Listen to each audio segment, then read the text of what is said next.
दत्तावीचा किती फोन कधी miss call होत नाही तसा शेखर हे असं होता का नाही ग बसणार आम्ही नाही ग बसणार काय ते आम्ही करणार नाही प्रामाणिक प्रचार करणार आहे माझं काही या ठिकाणी तक्रार नाही पण कार्यकर्त्यांचा सन्मान झाला पाहिजे 5 वर्षामध्ये पुढच्या 8 वर्षाच्या कार्यकर्त्यांची कामगिरी झाली पाहिजे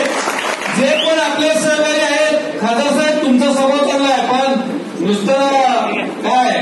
पुतळा सोडण्यात असं चाललं नाही कान पितळाचं असता कामाने तुम्ही लक्ष दिलं पाहिजे आमचे फोन अटेंड केले पाहिजेत आमची कामं कार्यकर्त्यांची झाली पाहिजे पदाधिकाऱ्यांची आणि 3 वर्ष होतं तर कार्यकर्त्यांची कामं त्यामुळे आता आपल्याला ह्या गोष्टी बोलणे आवश्यक आहे आणि त्याबरोबर आपण तुमचा प्रचार केला तुमच्या बरोबर पुढचे 5 वर्ष आम्ही आपल्याबरोबर आणणार आहे पण आता आपला खरा विरोधी पक्ष कुठला आहे हा काँग्रेस आहे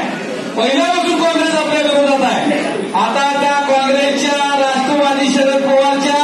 किंवा उभाटाच्या कुठल्याही नेत्या